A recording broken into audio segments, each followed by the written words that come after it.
The Global Troop Resource, trying to put 1,000 skills into every troop's backpack. Okay, welcome to the Global Troop Resource Show. Tonight I am here, of course, always with my co-host Randy Hardy.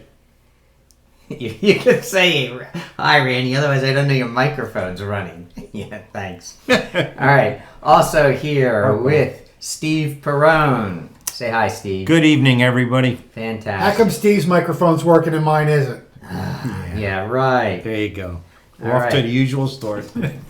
And as usual, the views I express are not condoned by Scott. We also have with us Frank Carroll and Hank Wiese, who are both members of the Friends of Treasure Island. And Frank is president of Friends of Treasure Island.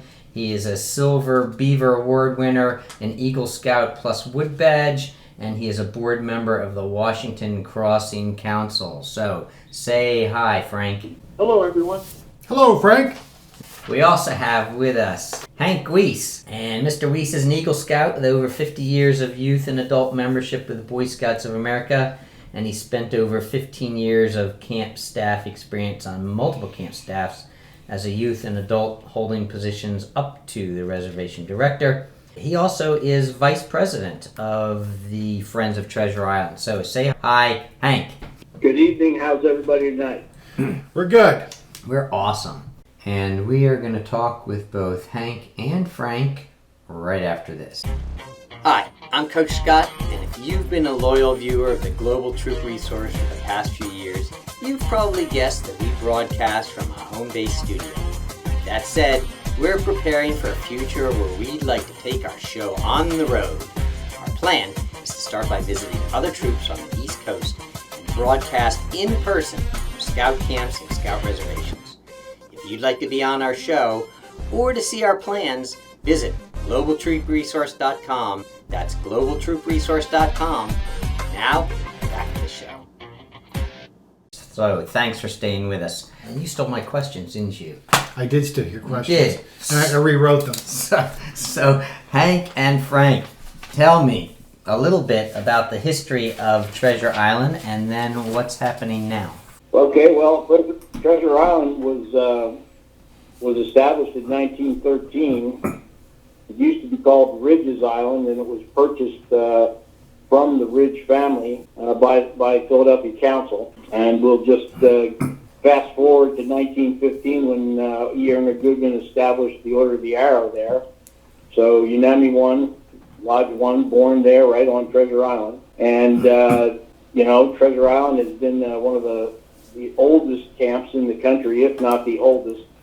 We can arm wrestle over the criteria for what the oldest camp was, but that's a long story as well. But it certainly, if not the oldest, is one of the oldest camps in the country, or was up until the time that Cradle of Liberty Council decided that they could no longer operate the camp. So they closed it in 2008, and it kind of sat from 2008 to 2018 until Cradle of Liberty finally put it on sale, up for sale. So 10 years And it at was that sort of retired, right? Yeah. During that time period, the Friends of Treasure Island worked tirelessly to try to assist the council with various solutions for reopening the camp. Frank, do you want to talk to any of that? Because that's really your area of expertise. Yeah, after they made the decision to close the island, we just tried to help them think through all what we felt were a set of strategic options that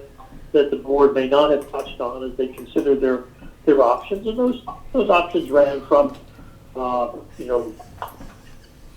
reinvest, reopen it, to do absolutely nothing. And in the center, it was a series of what we were phrasing options for sort of private-public partnerships, where we explored a relationship with the Green Acres Fund in New Jersey, who would purchase the island yet still let small unit camping back on the island, and other sort of historical relationships with conservation groups, for ways to sort of purchase the island for saving it, yet still have access for scouting. So that was our interest in doing that, and we were even going to take a role of perhaps leasing it ourselves and then operating it for those scout units that still wanted to come. So that was the set of strategic decisions that we went through our presentations. And in the end, they chose to go the sale route. Fortunately, we have been in contact with the eventual winner of that sale contest, and was able to continue our conversations with the new owner, John Harbert, and his brother Dave Harbert, after the purchase. And that's what led to our current situation that Friends of Treasure Island is helping to facilitate scout units still being able to camp on Treasure Island.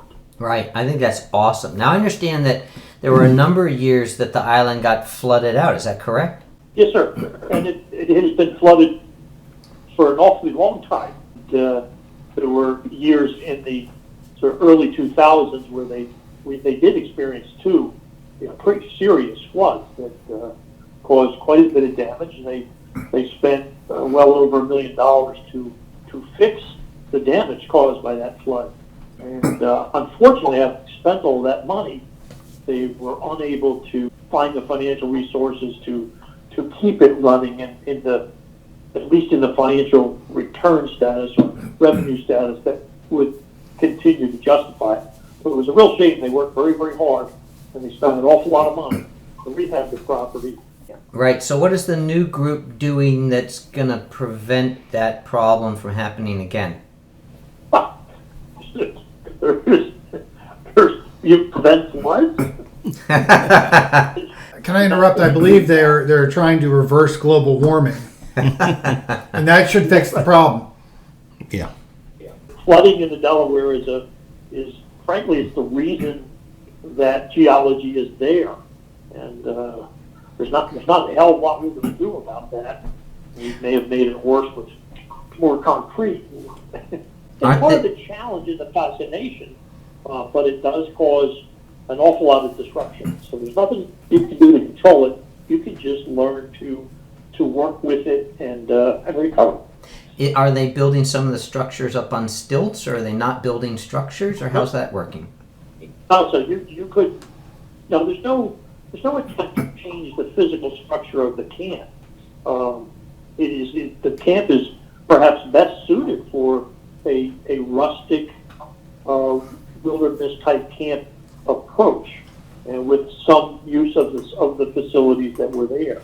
But you should not envision the camp as some luxury place with hot tubs and hot running water. Right. I guess we're showing your Facebook page right now, and I don't see the picture. It'll come around in a moment. But there is some sort of house that we see up there. What's that? Believe he means the OA house. Yeah, At the southern end of the island. Udemy Lodge. Right. There are a number of buildings, quite a number of buildings on the island currently that are in various stages of repair or disrepair. When the camp was refurbished after the 2005 and 2006 floods, a lot of the electrical work was moved up in the buildings, and a lot of work was done to kind of flood-proof some of the buildings so that the damage would not be as severe if we had floods like they had. I mean, the 1955 flood right there was considerably higher than the two that almost back-to-back floods that walloped the island. So when the council went in there to do the work after the floods, they tried to work smart and change things around. I'm not sure. I mean, the flooding is one of the causes that people talk about from scouting as to why the island closed.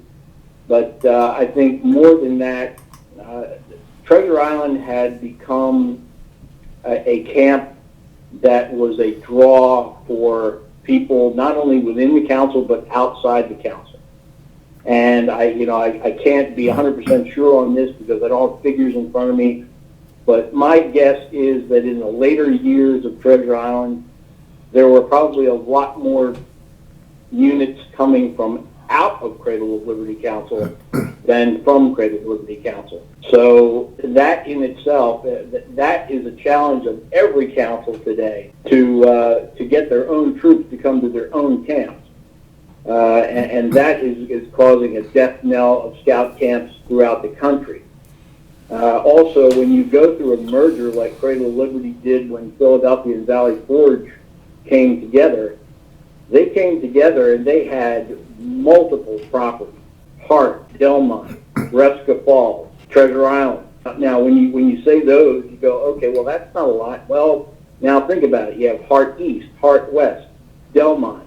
Treasure Island Reservation included Treasure Island Camp and Eagle Islands Camp. Resca Falls included 3 camps: Firestone, Big Springs, and shoot, I forget the other one.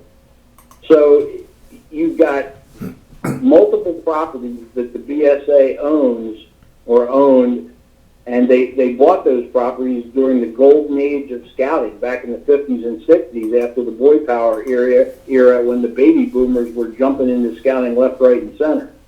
Well, now you have a population decline. So you cannot hold on to all those properties and be viable. And it just so happens that unfortunately, Cradle of Liberty decided that the property that they were going to get rid of was Treasure Island. And, I mean, you know, you got to consider the flooding factor, sure, but they also dumped millions of dollars into the camp and then turned around and closed it. So, Right. you know, you pay your money, you take your chances. Now I understand the new group, and correct me if I'm wrong because I don't have all the details, but is allowing scouts to continue to camp there. Is it free of charge? Yep, absolutely. That's one of the promises that John and Dave Halbert made to the Cradle of Liberty Council when they bought the camp. That they were going to allow scouts to camp there for free. And that's the one thing that absolutely sold Frank and I, as the 2 remaining board members at the time on the Friends of Treasure Island, to work hand in hand with John and Dave to help him get the camp back up into some shape so that we could have scouts come back to the island. Now is it scouts just from Cradle of Liberty, or is it all scouts? All scouts. Any scouts BSA unit. Venture, Scouts, Cubs, Sea Scouts, Wow. Doesn't matter. If you want to camp at Treasure Island, you can come and camp during one of our selected camping weekends on one of our published dates. Now, we don't run every weekend. We have selected dates, and people can contact us through either our Facebook page or by emailing me at hwiese@verizon.net. And I'm sure if they go on Facebook, they'll see that email everywhere.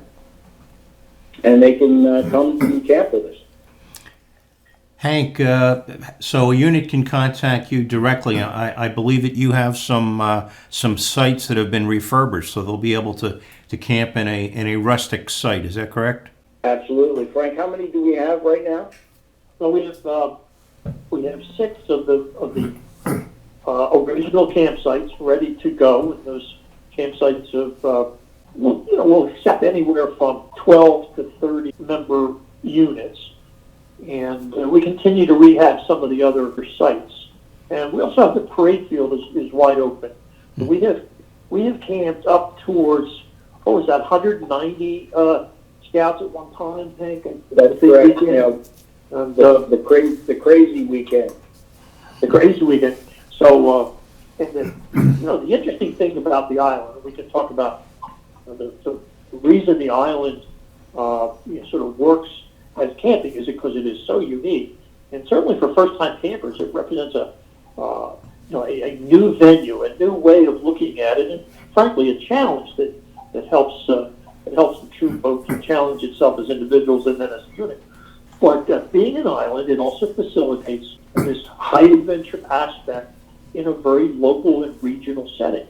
So we've had units rent canoes from upstream and canoe down over a day or 2 days, and then stay at Treasure Island overnight, and then pick up and then continue to canoe down the next day.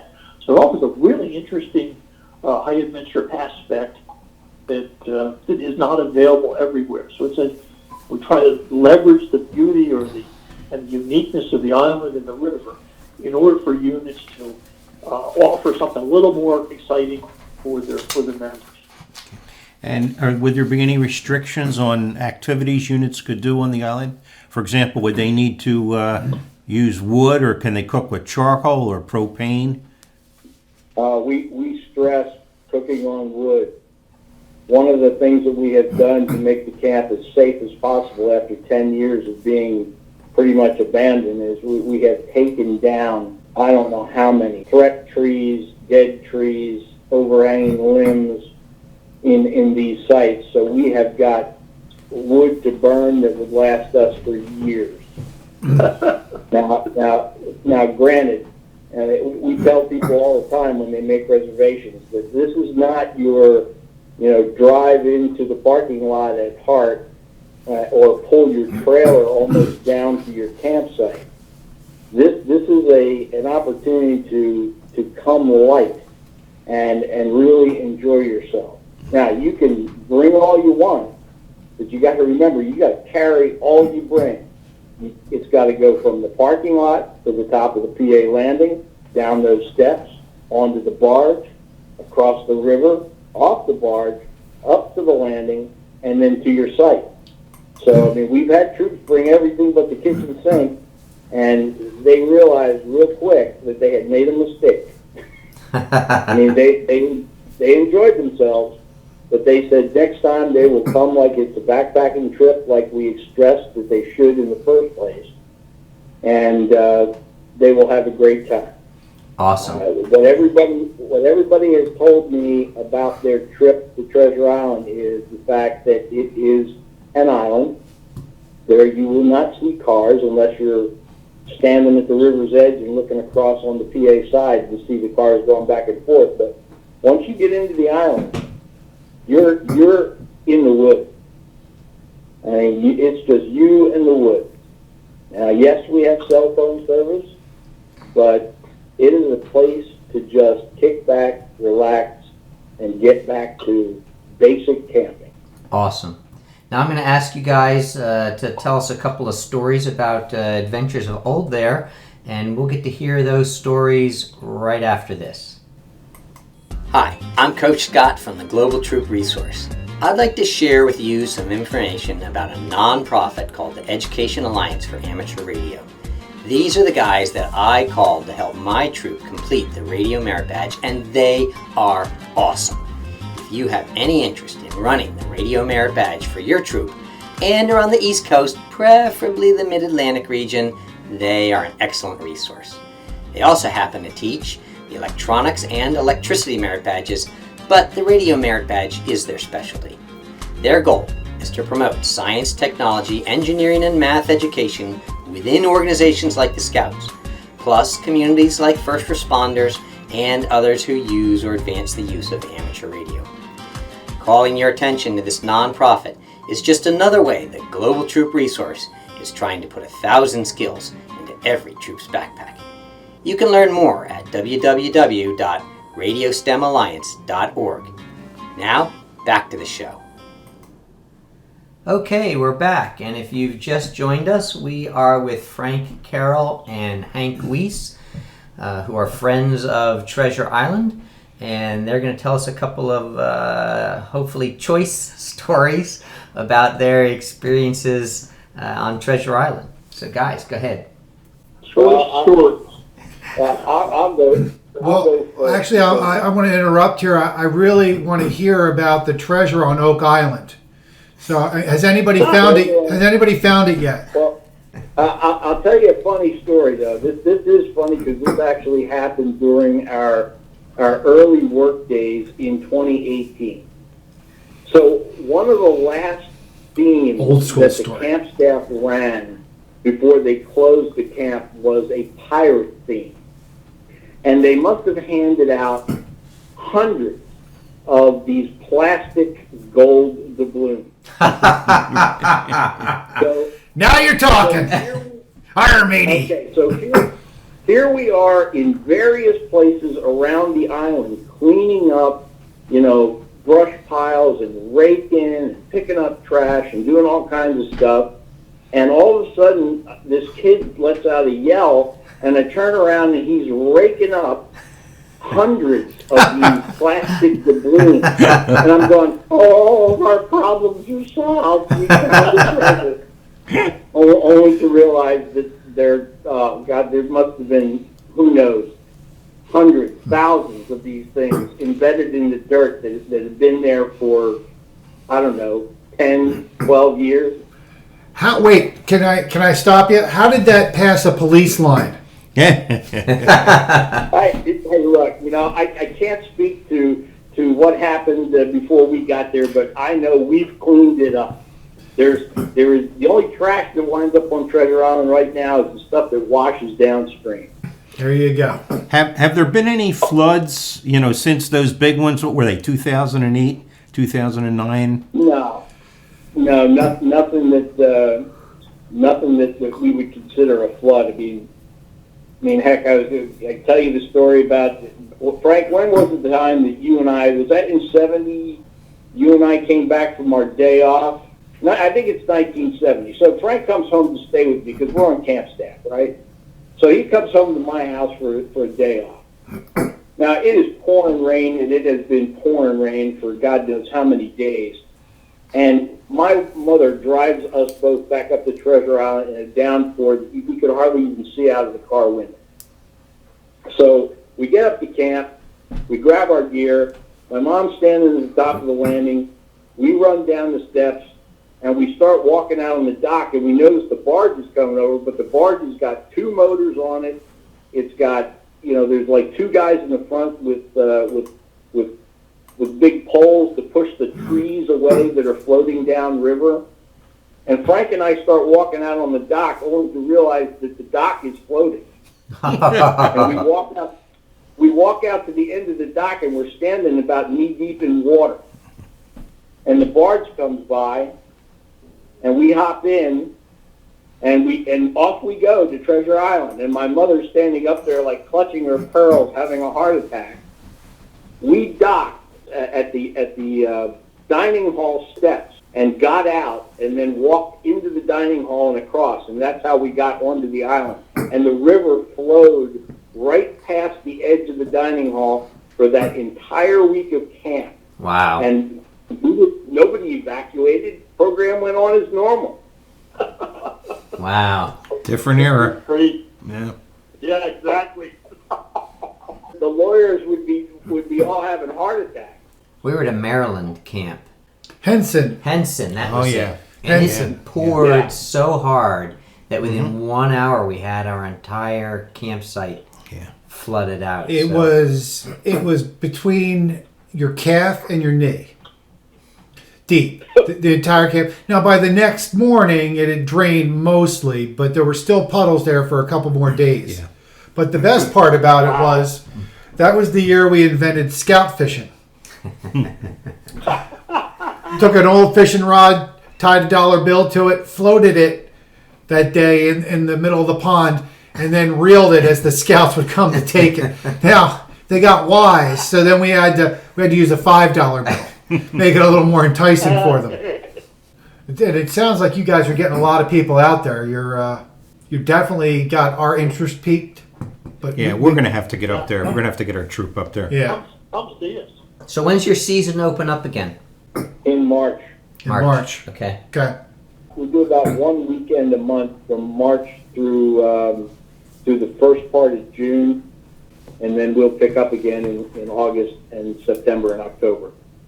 When we go there, you know, we have a pretty good core of people we call our abiding warriors, because when we launched this whole program of trying to get Treasure Island back in the pink, we being all military guys, Frank, myself, and the Halberts are both military boys, we called it Operation Abiding Phoenix, and just put in sweat equity, you know, Right. trying to get the camp back in fighting shape.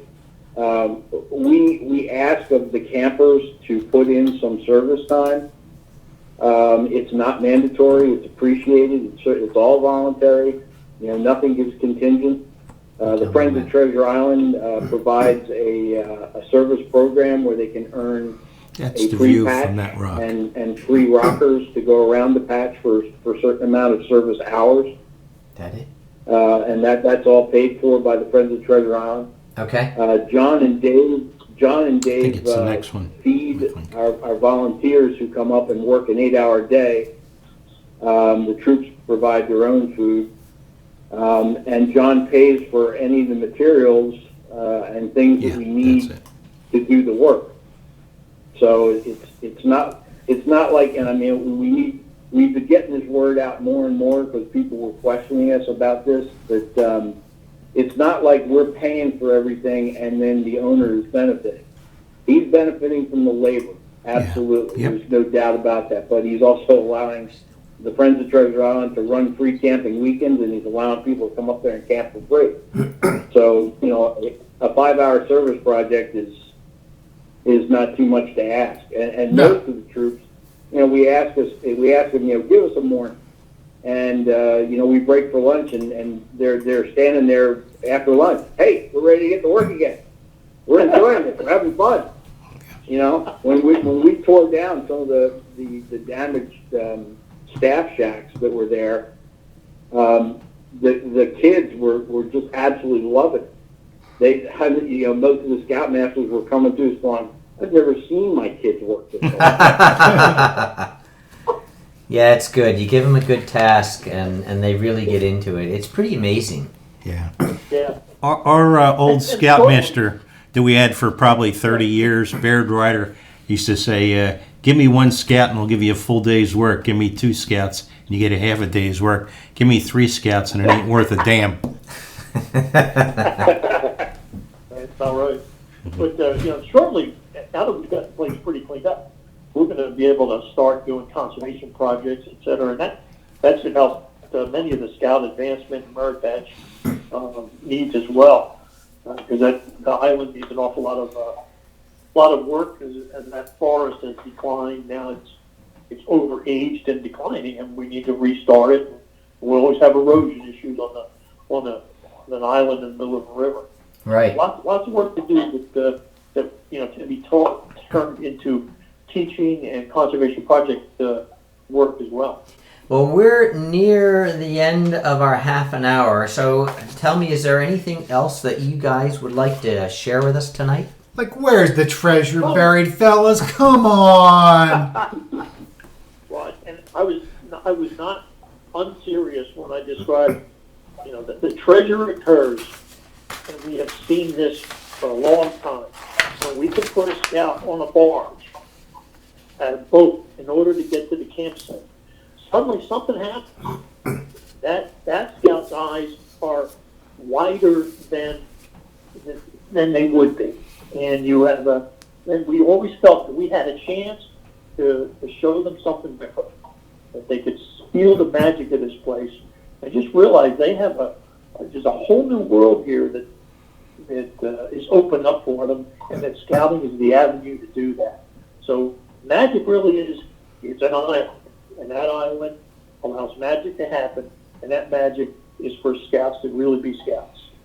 On that note, we are going to wrap our show for tonight. Thank you all for watching us tonight, and Hank and Frank, thank you very much for joining us tonight. Remember that the Global Troop Resource Show is broadcast live on our Facebook page the second Wednesday of every month at 8 p.m. Is that your mother calling? Yes, it is. The second Wednesday of every night, 8 p.m. Eastern Time, and we keep all of our previous shows out on our YouTube page that are archived there for you to see. So we hope you will join us next month. And put your telephones on mute. That's right. Thank you all. We'll see you next time.